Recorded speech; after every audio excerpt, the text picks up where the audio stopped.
तो दोस्तों welcome back to my YouTube channel study maths 91। तो आज मैं आप लोगों के लिए लेकर आई हूँ जीएस का प्रैक्टिस सेट। ठीक है, मॉडल पेपर 8 जो विवेक सर के एग्जामपुर के। ठीक है, पूरा प्रैक्टिस सेट है, 38 क्वेश्चन है इसमें, आप लोग के पूरे 38 क्वेश्चन है। तो आप लोग बताएंगे 38 में से आपके कितने क्वेश्चन सही हो पा रहे हैं, क्योंकि अब बहुत कम समय बचा है आपके पास एग्जाम के लिए, बहुत नज़दीक है आपका एग्जाम। तो प्रैक्टिस सेट लगाना बहुत ही ज़रूरी है। तो जो बच्चे तैयारी कर रहे हैं उनके लिए ये है कि अब वो तैयारी के साथ साथ प्रैक्टिस सेट भी लगाए। तो चलिए आज की क्लास को स्टार्ट करते हैं। आज की क्लास का पहला क्वेश्चन है, सभी बच्चे आंसर भी देंगे हैं। ठीक है, और ये लास्ट में ये जरूर बताएंगे उनके कितने क्वेश्चन सही होते हैं जीएस में। ठीक है, बताइए UPSSF यानी कि UPSSF का SSF का पूरा नाम बताइए, फुल फॉर्म बतानी है। UPSSF क्या होगी बताइए, आंसर दीजिए। तो क्या होगी इसकी फुल फॉर्म? इसकी फुल फॉर्म होगी Uttar Pradesh special security force. क्या होगी? Uttar Pradesh special security force. ठीक है, तो इसका आंसर क्या हो जाएगा? डी हो जाएगा। UPSSF का फुल फॉर्म यही है, उत्तर प्रदेश स्पेशल सिक्योरिटी, ठीक है, फोर्स। चलिए आगे बढ़ते हैं। नेक्स्ट क्वेश्चन है आपका, सेकंड क्वेश्चन है, निवेश मित्र मोबाइल एप्लीकेशन भारत के किस निम्नलिखित में किस राज्य की एक पहल है? कौन सी? निवेश मित्र मोबाइल एप्लीकेशन किस राज्य की एक पहल है? Option A Assam, option B Gujarat या तेलंगाना या उत्तर प्रदेश। तो किस राज्य की है बताइए। तो ये कहाँ की है भाई? ये उत्तर प्रदेश की है। देख रहे हैं आप, उत्तर प्रदेश से रिलेटेड क्वेश्चन पूछे जाते हैं, करंट अफेयर से रिलेटेड और बहुत सारे, तो ये क्वेश्चन पूछे ही जाते हैं। ठीक है, तो इसका आंसर हो गया डी, उत्तर प्रदेश की पहल है। ठीक है, कौन सी? निवेश मित्र मोबाइल एप्लीकेशन। ठीक है, चलिए आगे बढ़ते हैं। नेक्स्ट क्वेश्चन है विमुद्रीकरण। देखिए पिछली बार जो चारों शिफ्ट थी उसमें विमुद्रीकरण का क्वेश्चन तो पूछा ही गया था। विमुद्रीकरण को निम्न में से किस नाम से भी जाना जाता है? बताइए किस नाम से जाना जाता है विमुद्रीकरण, जिसे हम बोलते हैं demonetisation, is also known as. क्या कहा जाता है? नोटबंदी, कैशलेस, कोई मुद्रा नहीं, नई मुद्रा। बताइए क्या कहा जाता है? ये तो सबको ही पता होगा।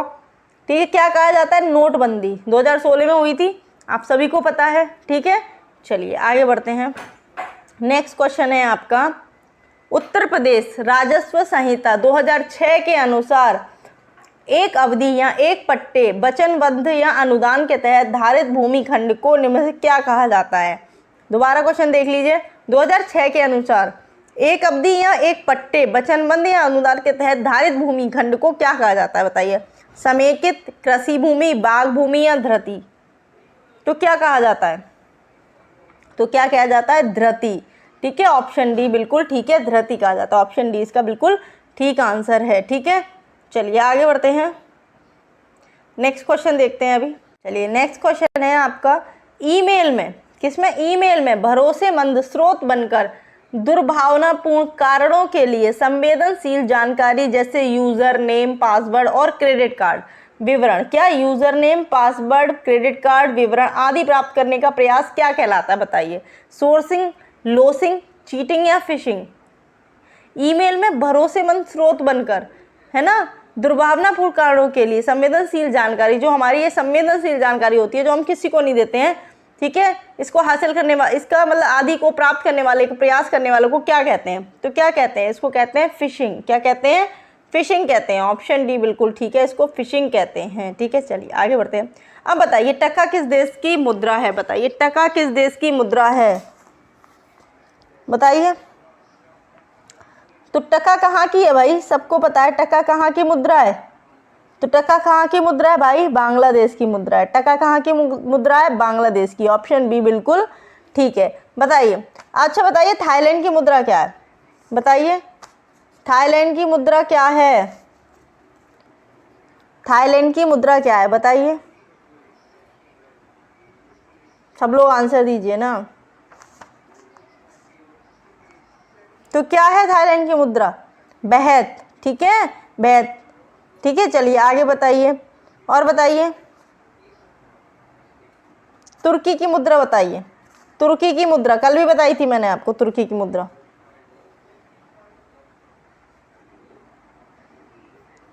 तो क्या है तुर्की की मुद्रा? कल भी बताई थी ना, लीरा। तुर्की की मुद्रा क्या है? लीरा। इसकी मुद्रा क्या है? बेहत। ठीक है, वैसे और टका किसकी मुद्रा है? बांग्लादेश की। तो ऑप्शन बी इसका बिल्कुल ठीक आंसर है। चलिए आगे बढ़ते हैं। नेक्स्ट क्वेश्चन है 7, निम्न में से कौन सा वाक्य जीएसटी के लिए सही नहीं है? कौन सा वाक्य जीएसटी के लिए सही नहीं है? जीएसटी एकल प्रशासन के तहत, ठीक है देखते हैं, जीएसटी एकल प्रशासन के तहत पूरे देश में एक सामान्य कानून और प्रक्रिया है। जीएसटी एक गंतव्य आधारित कर है, हाँ, और जीएसटी इनपुट टैक्स क्रेडिट या मूल्य के घटाव के लाभ के साथ ही दर पर वस्तु पर सेवाओं दोनों एक व्यापक उगाही और वसूली है, या वस्तुओं और सेवाओं पर कई प्रकार के कर लगाए जाते हैं। बताइए, ये पूछा है, इसमें कौन सा सही नहीं है? तो जीएसटी एकल प्रशासन के तहत पूरे देश में एक सामान्य कानून और प्रक्रिया है। बताइए कौन सा सही नहीं है? सही नहीं है, ये पूछा है।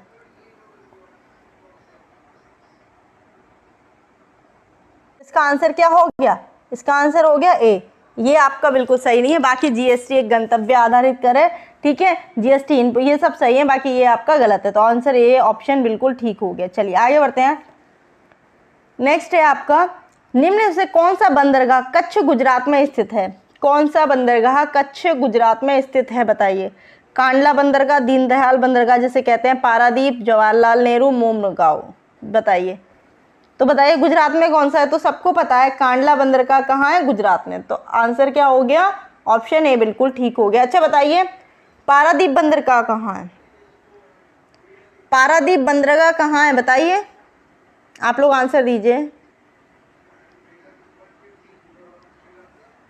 तो कहाँ है ये भाई? ये पारादीप तो उड़ीसा में है, ठीक है। पारादीप बंदर कहाँ है? उड़ीसा में है। और दूसरा बताइए, ठीक है, कांडला गुजरात में हो गया, कांडला गुजरात में हो गया, पारादीप उड़ीसा में हो गया। बताइए जवाहरलाल नेहरू बंदरगाह कहाँ है? आंसर दीजिए आप लोग, ठीक है, बताइए कहाँ है ये? मुंबई में है, ठीक है। और मोरमगांव बंदरगाह,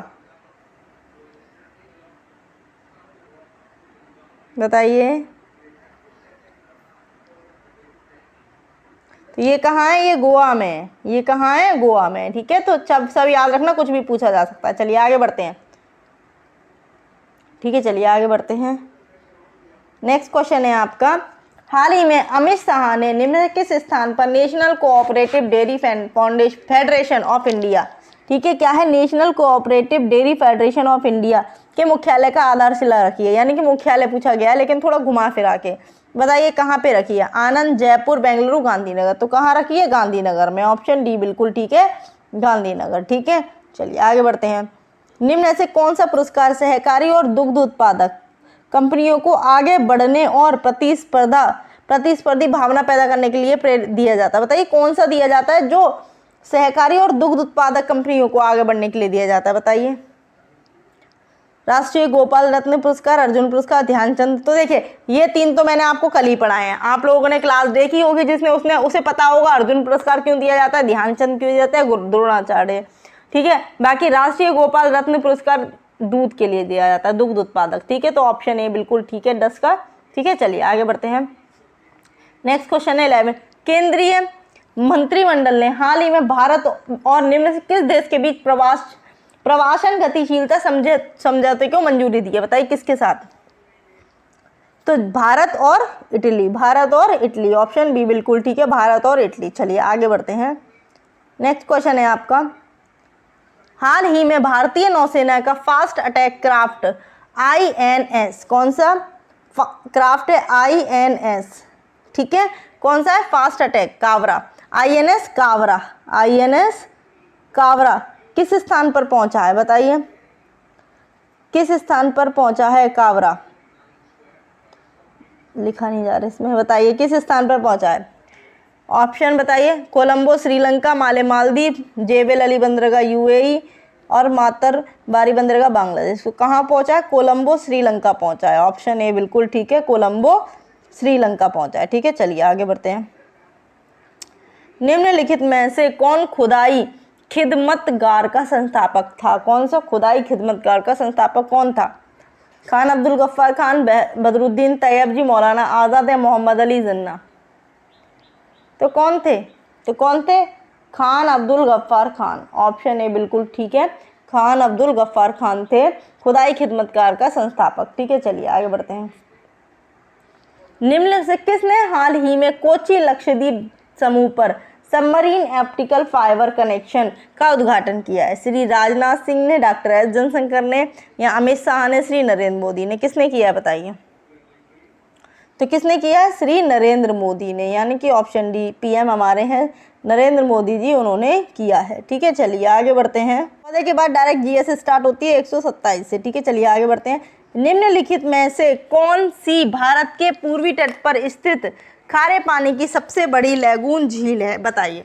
पूर्वी तट पर स्थित सबसे बड़ी खारे पानी की झील बतानी है, लैगून झील बतानी है, बताइए। तो कौन सी है? चिल्का झील है, लोनार क्रेटर है, पंचभद्रा सॉल्ट है, या कोलेरू है? तो कौन सी है? चिल्का सॉल्ट है। ठीक है, चिल्का सॉल्ट है, ऑप्शन ए। चिल्का झील है, ऑप्शन ए बिल्कुल ठीक इसका आंसर है। चलिए आगे बढ़ते हैं। श्वेत प्रकाश कितने रंगों से मिलकर होता है? ये सबको पता होगा भाई। श्वेत प्रकाश कितने रंगों से मिलकर बना होता है? तो कितने रंगों से बना होता है? 7 रंगों से मिलकर बना होता है, जिसे हम रेनबो कहते हैं। जिसे हम क्या कहते हैं? रेनबो कहते हैं। याद है ना? रेनबो कहते हैं। ठीक है, रेनबो कहते हैं। ठीक है, ठीक है, चलिए तो याद रहेगा 7 रंगों से मिलकर बना होता है। अब है नेक्स्ट क्वेश्चन है, great barrier reef. Great barrier reef किस देश के तट पर स्थित है? बताइए। ग्रेट बैरियर रीफ किस देश के तट पर स्थित है? आंसर दीजिए।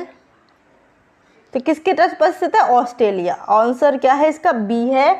ठीक है, आंसर बी है इसका। ग्रेट बैरियर रीफ ऑस्ट्रेलिया के तट पर स्थित है। ठीक है, चलिए आगे बढ़ते हैं।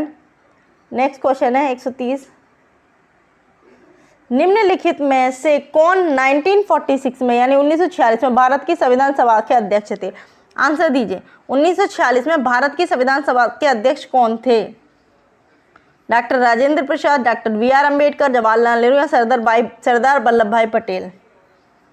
तो कौन थे भाई? डॉक्टर राजेंद्र प्रसाद थे। ऑप्शन ए बिल्कुल ठीक है, डॉक्टर राजेंद्र प्रसाद जी थे। ठीक है, चलिए आगे बढ़ते हैं। प्रयाग प्रशस्ति की रचना किसके द्वारा संस्कृत में की गई थी? भाई प्रयाग प्रशस्ति पर जो प्रशस्ति थी उसकी रचना किसके द्वारा संस्कृत में की गई थी? आंसर देना है आपको। बौधायन, भवभूति, बालभट्ट, या हरिशेन? किसके द्वारा की गई थी? हरिशेन के द्वारा की गई थी। किसकी? प्रयाग प्रशस्ति की रचना संस्कृत में। ठीक है, चलिए आगे बढ़ते हैं।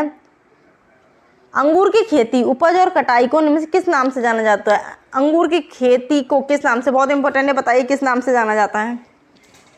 बताइए। तो अंगूर की खेती को कहते हैं हम विटीकल्चर। अंगूर की खेती को क्या कहते हैं? विटीकल्चर।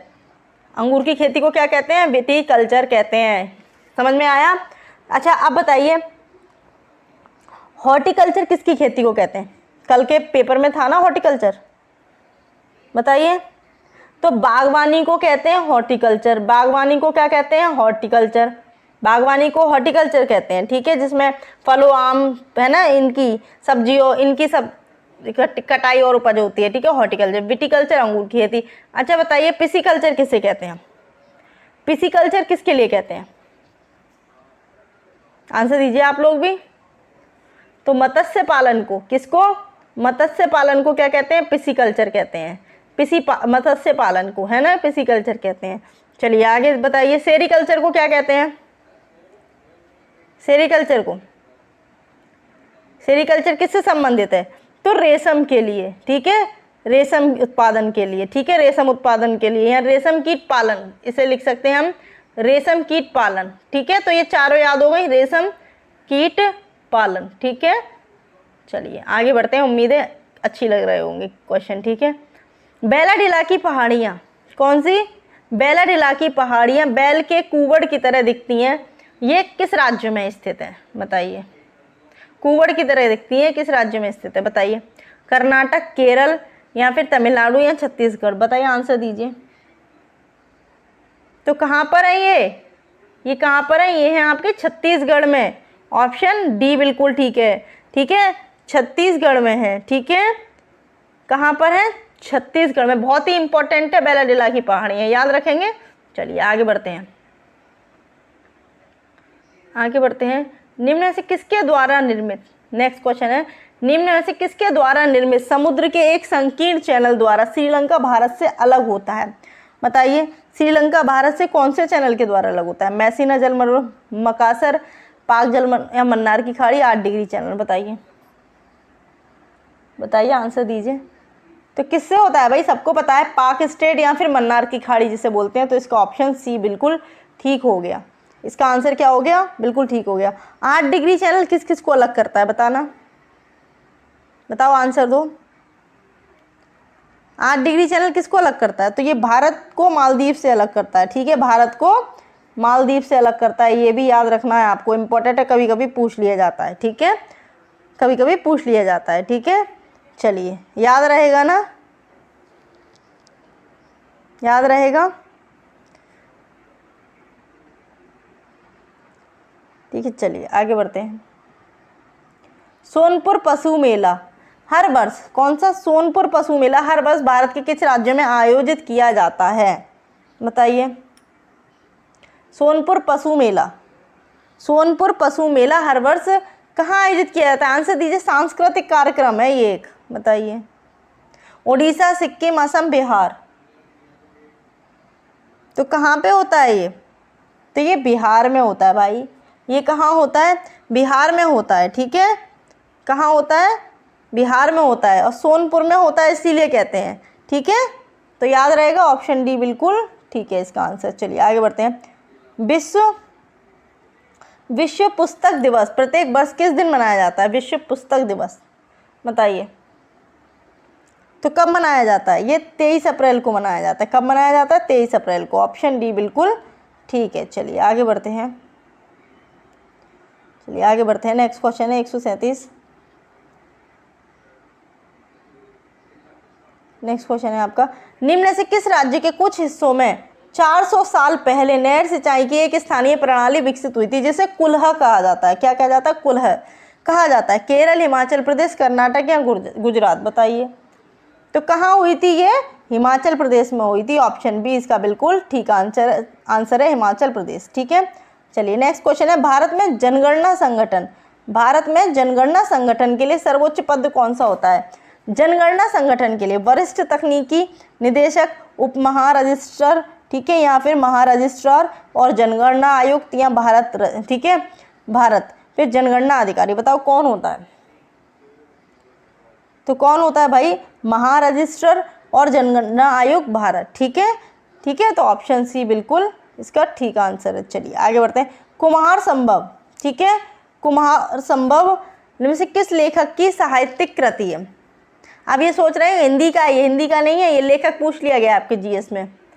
कुमार संभव वैसे किसकी है? तो बताइए किसकी है? किसकी है ये? कालिदास की है कुमार संभव। ऑप्शन बी बिल्कुल ठीक आंसर है इसका। ठीक है, चलिए आगे बढ़ते हैं। नेक्स्ट क्वेश्चन है आपका, national aluminium company limited, NALCO जिसे बोलते हैं, का पंजीकृत कार्यालय कहाँ पर, किस स्थान पर है? ठीक है, बताइए। तो कहाँ पर है? रायपुर छत्तीसगढ़, भुवनेश्वर उड़ीसा, या डिगबोई असम, या नूनमती असम? बताइए कहाँ है। क्या पूछा है? नेशनल एल्यूमिनियम कंपनी लिमिटेड का किस स्थान पर कार्यालय है? कहाँ पर है? तो कहाँ पर है ये? भुवनेश्वर उड़ीसा में है। ठीक है, ऑप्शन बी बिल्कुल ठीक है, भुवनेश्वर उड़ीसा। ठीक है, चलिए आगे बढ़ते हैं। WHO विश्व स्वास्थ्य संगठन, कौन सा विश्व स्वास्थ्य संगठन का मुख्यालय? ये तो सभी को पता होगा भाई, कहाँ पे है?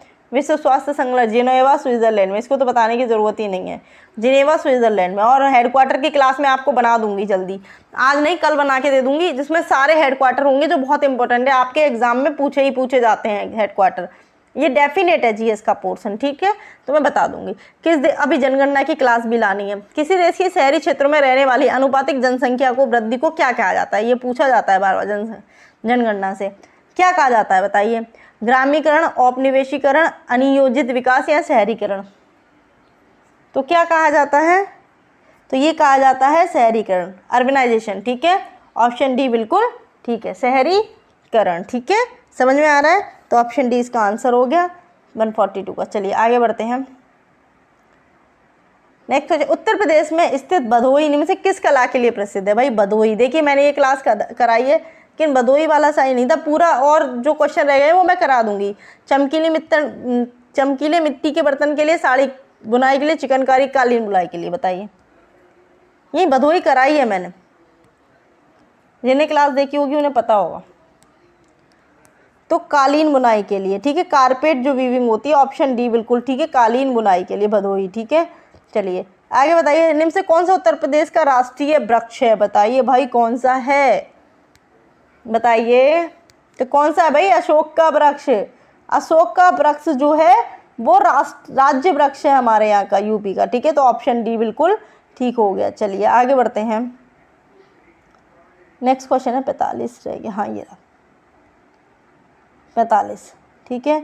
सुरहा ताल प्रसिद्ध अभ्यारण्य, कौन सा? सुरहा ताल प्रसिद्ध अभ्यारण्य, जिसमें साइबेरिया और अन्य ठंडे क्षेत्रों से कई प्रवासी पक्षी भी आते हैं, उत्तर प्रदेश के निम्न से किस जिले में स्थित है? बताइए।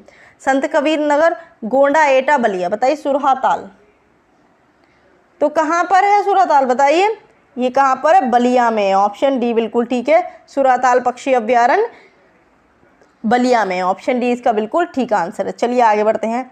निम्न से कौन सा सोशल मीडिया प्लेटफॉर्म पेशेवर नेटवर्किंग और नौकरी तलाशने के लिए सबसे उपयुक्त है?